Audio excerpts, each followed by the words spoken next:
छोटी सोच वाले खुद भी आगे नहीं बढ़ते और साथ वालों को भी आगे नहीं बढ़ने देते।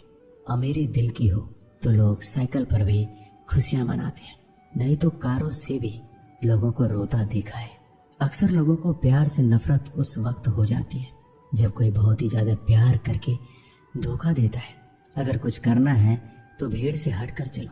भीड़ साहस तो देती है पर पहचान छीन लेती है। गुजर गया वो वक्त जब हमें जरूरत थी तुम्हारी, अब जिंदगी भी बन जाओ तो स्वीकार नहीं करेंगे। कांच के जैसा होता है भरोसा, कितना भी संभालो आखिर में टूट जाता है। इंसान ही इंसान का रास्ता काटता है, बिल्लियां तो यूं ही बदनाम है। प्रेम हो या नफरत हिसाब से करो, बेहिसाब करोगे तो तकलीफ होगी ही। कोई विश्वास तोड़े तो दिल से उसका धन्यवाद करो, क्योंकि वही लोग सिखाते हैं कि विश्वास सोच समझ कर करो। कभी आंसू मत देना उनकी आंखों में जिन्होंने खुद हार कर आपको जिताया है।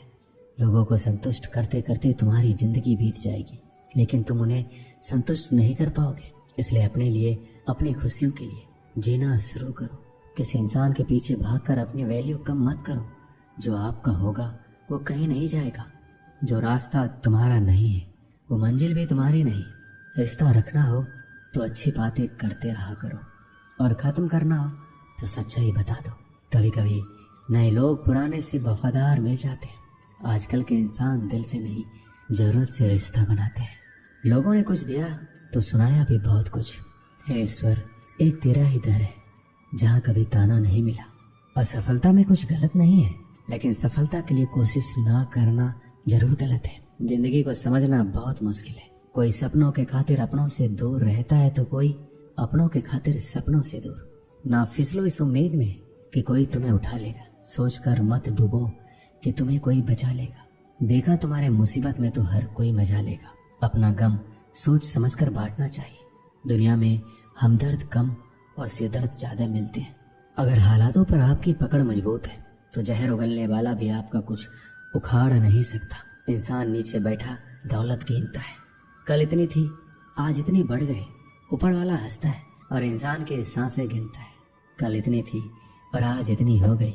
रिप्लाई ना मिलने पर भी अगर आप मैसेज कर रहे हैं तो समझ लीजिए कि बुद्धि भ्रष्ट हो चुकी है आपकी। सवाल करने वाले तो बहुत मिलते हैं, लेकिन बिना सवाल किए ख्याल रखने वाले नसीब से मिलते हैं। जो आपके शब्दों का मूल्य नहीं समझता उसके सामने मौन रहना ही बेहतर है। जो दिल से उतर गए फिर क्या फर्क पड़ता है कि किधर है कोई। कोई भी सफर कभी खत्म नहीं होता। या तो रास्ता बदल जाता है या फिर वास्ता ही खत्म हो जाता है। दोस्तों, आज मैं आपको भगवान श्री कृष्ण के द्वारा दी गई 5 ऐसी बातों के बारे में बताऊंगा जिससे आपकी जिंदगी और भी आसान हो जाएगी और आपके मन में चल रहे सारे सवाल के उत्तर मिल जाएंगे। श्री कृष्ण कहते हैं, लोग क्या कहेंगे इस बारे में विचार करके ही कार्य करने चाहिए। ये गीता का सबसे क्रांतिकारी संदेश है, क्योंकि आज के मोटिवेशनल स्पीकर कहते हैं कि लोग क्या कहेंगे इसकी परवाह मत करो, लोगों का तो काम है कहना। लेकिन जो दुनिया के सबसे बड़े मोटिवेशनल स्पीकर हैं, यानी कि स्वयं श्री कृष्ण, जब महाभारत में अर्जुन कहते हैं कि माधव, ये सब मेरे चाचा ताऊ हैं, मेरे गुरु हैं, मैं इनको नहीं मार सकता, मैं युद्ध नहीं करूंगा, तो श्री कृष्ण कहते हैं, हे पार्थ, मन की इस दुर्बलता को त्याग दो, नपुंसकता को प्राप्त मत हो, गांडीव उठाओ और युद्ध करो, क्योंकि अगर तुम इस युद्ध भूमि में आकर युद्ध नहीं लड़ोगे तो लोग तुम्हें युगों युगों तक कायर और डरपोक कहेंगे। तो श्री कृष्ण यहाँ अर्जुन से कह रहे हैं कि अगर युद्ध नहीं करोगे तो दुनिया तुम्हें कायर कहेगी। इससे आप खुद समझ सकते हैं कि लोग क्या कहेंगे। इस बात की परवाह करनी चाहिए, क्योंकि अगर किसी को लोगों के गलत कहने का भय नहीं होगा तो वो गलत और अनैतिक काम करने से पहले सोचेगा ही नहीं। तो अगर 1-2 लोग आपको कुछ उल्टा सीधा कहते हैं तो उसकी मत सुनो, लेकिन अगर सभी लोग आपको गलत बोलते हैं तो ये मत कहो कि लोगों का काम है कहना। अपने अंदर झांको और देखो कि आप कहाँ पर गलती कर रहे हैं। श्री कृष्ण दूसरी बात कहते हैं, इंसानियत के सिवा इस दुनिया में कुछ भी नहीं रहता है। इंसान जब पैदा होता है तब वो नंगा आता है, जब वो मरता है तब उसको ऐसे ही जला दिया जाता है, उसके साथ में कुछ भी नहीं जाता। जिंदगी में आपको जो कुछ भी यहाँ आने पर मिला है वह आपके आने से पहले किसी और का था, और जब आप यहाँ से चले जाओगे तो किसी और का हो जाएगा। जो पैसे आपके पास है, जो नाम आज आपके पास है और जिस पोजीशन पर आप हैं उस पोजीशन पर आपसे पहले यहाँ कोई और था। आज भले ही आप हो, लेकिन कल कोई और आपसे वो छीन लेगा। दोस्तों, यही सृष्टि का नियम है और ये भागवत गीता की सबसे बड़ी सीख है जो हर एक आदमी को समझना चाहिए। तो अगर बदलाव ही इस दुनिया का नियम है, तो ऐसी कौन सा चीज है जो हमेशा रहती है? तो कोई ऐसी चीज जरूर होगी जो हमारे मरने के बाद भी इस दुनिया में रहेगी। वो चीज है इंसानियत। सबसे पहले आप एक अच्छे इंसान बनिए। हर एक मनुष्य उस परमात्मा का अंश है और हम सीधे तौर पर उस परमात्मा से जुड़े हुए हैं। दोस्तों, हमारी आत्मा कभी गलत नहीं हो सकती, पर हम शरीर के सुखों के लिए गलत कर्मों को करने में लग जाते हैं और उनका नतीजा भी गलत होता है। आज हमारे पास जो कुछ भी है, चाहे हमारा प्यार हो, कोई रिश्ता या फिर पैसा या नाम हो, वो सब हमसे एक ना एक दिन छिन जाएगा या दूर चला जाएगा। यही सृष्टि का नियम है। जो कल किसी और का था, आज आपका है, लेकिन जो आज आपका है वो आने वाले दिनों के बाद किसी और का हो जाएगा। इसलिए किसी भी चीज का अहंकार ना करें और हर एक व्यक्ति के साथ आदर के साथ पेश आए। श्री कृष्ण तीसरी बात कहते हैं कि कर्म करो, फल की इच्छा मत करो। मनुष्य कर्मों के बंधन से बंधा हुआ है। हम एक क्षण भी बिना कर्म किए नहीं रह सकते। जब हम सोते हैं तब भी हमारा मन काम करता है। मनुष्य कभी कर्म किए बिना नहीं रह सकता, लेकिन अगर जीवन में तरक्की करनी है तो मनुष्य को निष्काम भावना के साथ अपना कर्म करते जाना चाहिए।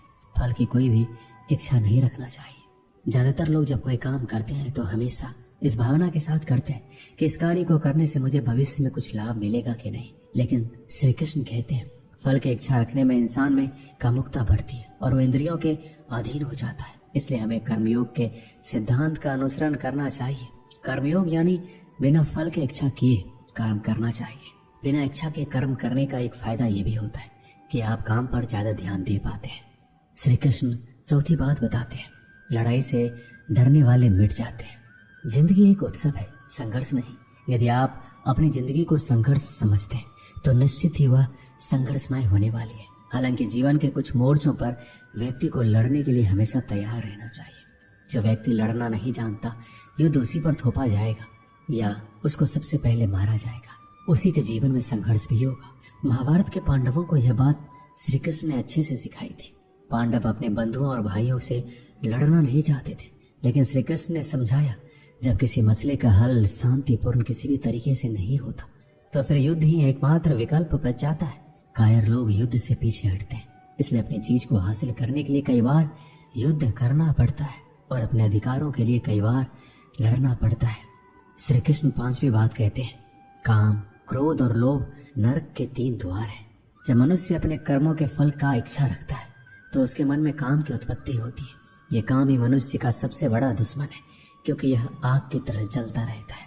मनुष्य चाहे अपने कामनाओं की पूर्ति का कितना ही प्रयास क्यों ना कर ले, परंतु वो कभी काम को संतुष्ट नहीं कर सकता। और जब कामनाओं की पूर्ति नहीं होती तो क्रोध पैदा होता है और क्रोध के आवेग में आकर मनुष्य कई गलतियां करता है जो उसे और नीचे ढकेल देती है। काम की उत्पत्ति का एक कारण लोभ भी है, क्योंकि मनुष्य अगर उतने से संतोष कर ले जितना उसके पास है, अगर वो अपनी इच्छाओं को कम कर दे तो अपने शत्रु काम पर विजय पा सकता है। इसलिए सबसे पहले तो जीवन में संतोष रखना चाहिए। सांसारिक सुखों के इच्छा को त्याग दो, क्योंकि उनसे मिलने वाला सुख बहुत ही श्रेणिक होता है जो कभी व्यक्ति को तृप्त नहीं कर पाता। इंद्रियां और मन ही काम का जन्म स्थल है। इसलिए अगर काम रूपी इस दुश्मन को हराना है तो अपने इंद्रियों को वश में करना सीखो और उन्हें भगवान में लगाओ। एक समय की बात है, अफ्रीका महाद्वीप में हीरों की कई खानों की खोज हो चुकी थी, जहाँ से बहुतायत में हीरे प्राप्त हुए थे। वहाँ के गांव में रहने वाला किसान अक्सर उन लोगों की कहानियां सुना करता था जिन्होंने हीरों की खान खोजकर अच्छे पैसे कमाए और अमीर बन गए। वह भी हीरे की खान खोजकर अमीर बनना चाहता था। एक दिन अमीर बनने के सपने को साकार करने के लिए उसने अपना खेत बेच दिया और हीरो की खान की खोज में निकल पड़ा। अफ्रीका के लगभग सभी स्थान छान मारने के बाद भी उसे हीरो का कुछ पता नहीं चला। समय गुजरने के साथ उसका मनोबल गिरने लगा। उसे अपना अमीर बनने का सपना टूटता दिखाई देने लगा। वह इतना हताश हो गया कि उसके जीने की तमन्ना ही समाप्त हो गई और एक दिन उसने नदी में कूदकर अपनी जान दे दी। इस दौरान दूसरा किसान, जिसने पहले किसान से उसका खेत खरीदा था, एक दिन उसी खेत के मध्य बहती छोटी नदी पर गया। उस नदी के पानी में से इंद्रधनुषी प्रकाश फूटता दिखाई पड़ा। उसने ध्यान से देखा तो पाया कि नदी के किनारे एक पत्थर पर सूर्य की किरणें पड़ने से वह चमक रहा था। किसान ने झुककर वो पत्थर उठा लिया और घर ले आया।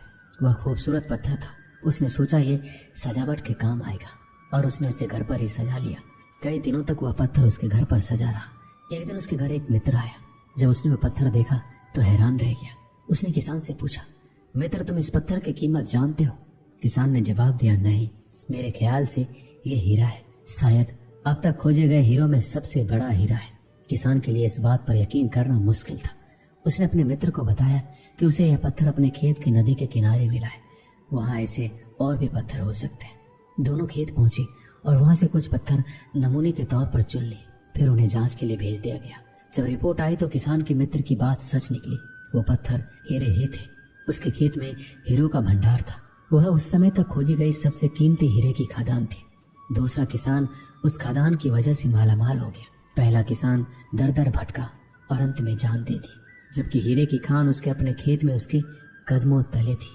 दोस्तों, इस कहानी से हमें क्या सीख मिलती है? इस कहानी में हीरे पहले किसान के कदमों के तले थे, लेकिन वो पहचान नहीं पाया और उसकी खोज में भटकता रहा। ठीक वैसे ही हम भी सफलता प्राप्ति के लिए अच्छे अवसरों की तलाश में रहते हैं। हम उन अवसरों को पहचान नहीं पाते या पहचान कर भी महत्व नहीं देते जो हमारे आसपास ही छुपे रहते हैं। जीवन में सफल होना है तो आवश्यकता है बुद्धिमानी और परख से उन अवसरों को पहचानने की और धैर्य से अनवरत कार्य करने की। सफलता निश्चित है। दोस्तों, ये वीडियो यहीं पर समाप्त होती है। आशा करते हैं कि आप लोगों ने इस वीडियो से बहुत कुछ सीखा होगा। मिलते हैं एक नई वीडियो के माध्यम से। अपना ख्याल रखिएगा। बहुत बहुत धन्यवाद।